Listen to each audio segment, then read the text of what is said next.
Hello friends எல்லாரும் எப்படி இருக்கீங்க? இப்போ ஃபஸ்ட் எடுத்தோடனே ஒரு ரெசிபி தான் பார்க்க போகிறோம். சப்பாத்திக்கு ஒரு குயிக்கான சைட் டிஷ் வெஜிடபிள் குருமா எப்படி செய்கிறதுன்னு தான் பார்க்க போகிறோம்.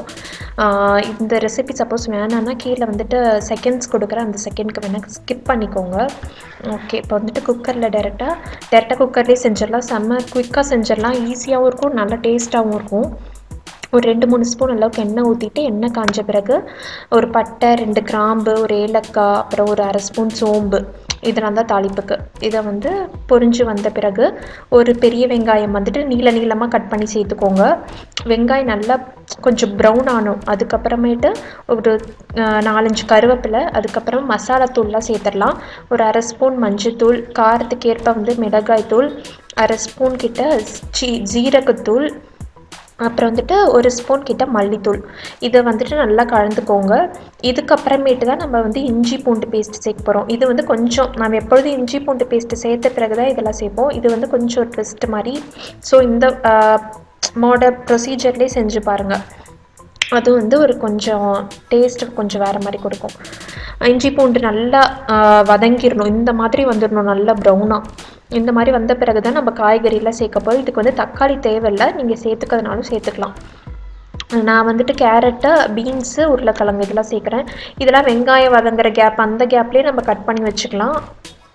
இதுக்கு கொஞ்சமாக கல் உப்பு சேர்த்துட்டு இதை லேசாக மூடி வச்சிட போகிறேன். ஒரு 2 நிமிஷம் இது குக்காக விட்டுட்டு அதுக்கப்புறமா நம்ம தண்ணி ஊற்றி வேக வைக்க போகிறோம். இதுக்கு வந்துட்டு ஒரு கப் அளவு நான் தண்ணி ஊற்றிக்கிறேன். உப்பு எல்லாமே செக் பண்ணிக்கோங்க. ஒரு 2-3 விசில் விட்டாலே சரியாக இருக்கும். ஏன்னா ஒரு 2-3 நிமிஷம் நம்ம ஏற்கனவே வதக்கி விட்டுருந்தோம். ஒரு 2-3 விசிலே சரியாக இருக்கும்.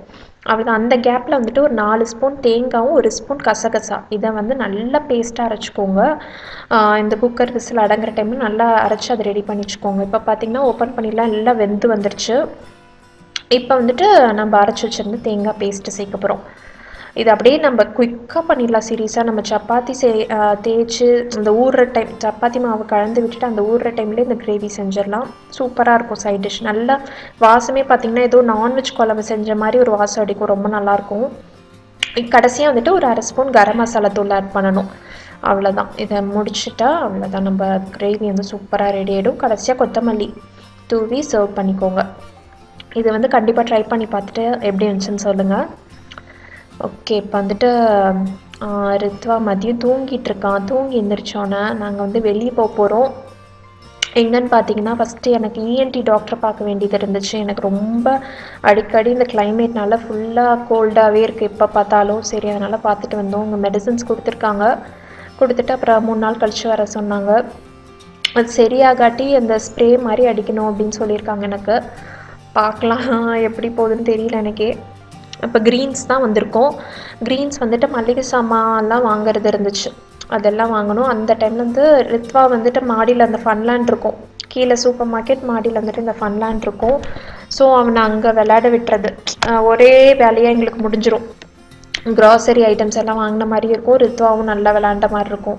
ஆனால் ஒரே ஒரு சின்ன வருத்தம் என்னென்னா, என்னோடய ஹஸ்பண்ட் வந்து என்ன க்ராசரி ஷாப்பிங்க்கு விடவே மாட்டேங்கிறாங்க. எப்போ பார்த்தாலும் அவங்க வந்துட்டு அந்த லிஸ்ட்டு நான் எழுதி வச்சுருப்பேன், அதை வந்து கொடுத்துட்டு அவங்க அந்த போய் வாங்கிட்டு வந்துடுவாங்க. நான் வந்து ரித்வா பார்த்துட்டு மேலே இருப்பேன். நான் வந்து போனேன்னா அதையும் இதையும் வாங்கிடுவேன் நாம். அதனால் வந்து என்னை வந்துட்டு அந்த பக்கமே விட மாட்டேங்கிறாங்க.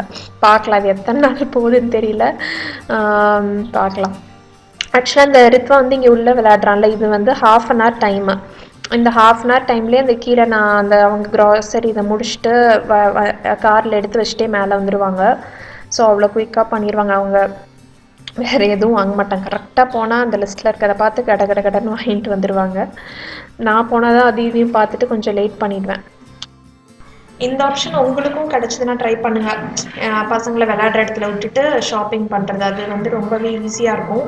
ஏன்னா பசங்களை வச்சுட்டு நம்ம ஏதாவது திங்ஸ் வாங்கணுன்னாலே ரொம்ப கஷ்டம். அவங்க அதையும் இதையும் எடுப்பாங்க, நிறைய திங்ஸ் மெயினாக கேட்பாங்க, அது வேணும் இது வேணும்னு கேட்பாங்க. ஸோ அதெல்லாமே நம்ம அவாய்ட் பண்ணிவிட்டு நீட்டாக ஷாப்பிங்கும் முடிச்சுட்டு வந்துடலாம். ஸோ அதுதான் நான் சொல்ல நினச்சது. இங்கே ரித்வா பார்த்தீங்கன்னா செம்ம ஹாப்பி, செம்ம ஜாலியாக விளாண்டுருக்கா. நீங்கள் பார்த்தாலே தெரிஞ்சிருக்கோம்.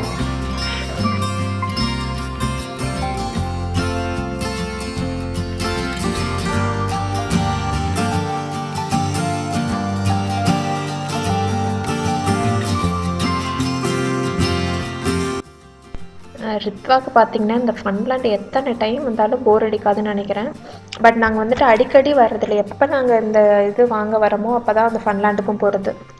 மாதத்தில் ஒரு தடவை அந்த மாதிரி தான் வந்துட்டுருக்கோம். ஆனால் அவன் அடிக்கடி கேட்டுட்டு தான் இருக்கான். அடிக்கடி கூட்டிகிட்டு போனாலும் உங்களுக்கு சீரியஸாக போர் அடிச்சிடும். அந்த ஹாஃப் அன் ஹவர் டைம் சொன்னேன்ல, அங்கேயே அவன் ஹாஃப் அன் ஹவர்லாம் விளையாடல. 20 மினிட்ஸ்லேயே வெளியே வரணும்னு சொல்லிட்டு வந்துட்டான். அவ்வளோதான். ஒரு ஸ்டேஜ் தான். எல்லாமே அடிக்கடி பண்ணால் போர் அடிக்க தான் செய்யும்.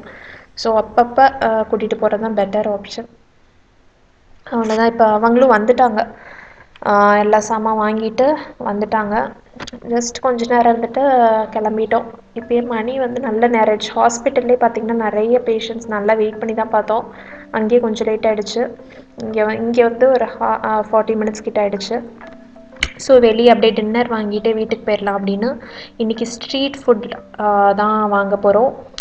எனக்கு வந்துட்டு காளான் தோசை இங்கே ஸ்ட்ரீட் ஃபுட் இதில் ரொம்ப பிடிக்கும். அதுதான் நான் சொல்லியிருந்தேன். 2 கடைக்கு வந்தோம். 2 கடையிலையும் கிடைக்கல. ஆனியன் தோசை வாங்கிட்டு வந்துட்டாங்க அதுக்கு பதிலாக. இல்லையா காளான் தோசை கிடைக்க மாட்டேங்குது இன்னைக்கு.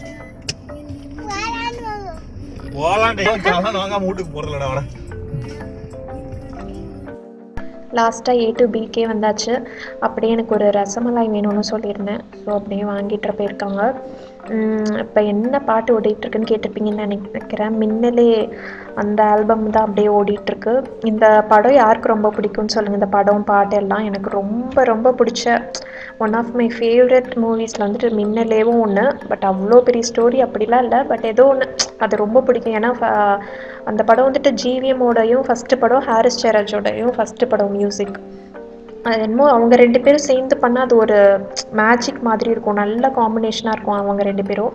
உங்களுக்கு யாருக்கெல்லாம் பிடிக்கும்னு சொல்லிட்டு மறக்காமல் சொல்லுங்கள். வீட்டுக்கு வந்துட்டு செம்ம பசி. சாப்பிட்டு முடிச்சுட்டு இப்போ கடைசியாக டெசர்ட் ரசமலாய் எனக்கு ஃபேவரட் ஸ்வீட். அதுதான் என்ஜாய் பண்ணிகிட்ருக்கேன். உங்களுக்கு எது ஃபேவரட் ஸ்வீட்னும் மறக்காமல் கமெண்ட்டில் சொல்லுங்கள். அவ்வளோதான். இந்த vlog வந்துட்டு இங்கே முடிச்சுக்கிறேன். இந்த வீடியோ உங்களுக்கு பிடிச்சிருக்கோன்னு நினைக்கிறேன். பிடிச்சிருந்தா லைக் பண்ணுங்கள், ஷேர் பண்ணுங்கள், கமெண்ட் பண்ணுங்கள். நீங்கள் இன்னும் சப்ஸ்கிரைப் பண்ணலைன்னா மறக்காமல் சப்ஸ்கிரைப் பண்ணுங்கள். நான் ஆர்த்தி. மறுபடியும் உங்களை வேறு இன்ட்ரெஸ்டிங்கான வீடியோவில் சந்திக்கிற வரைக்கும் பை.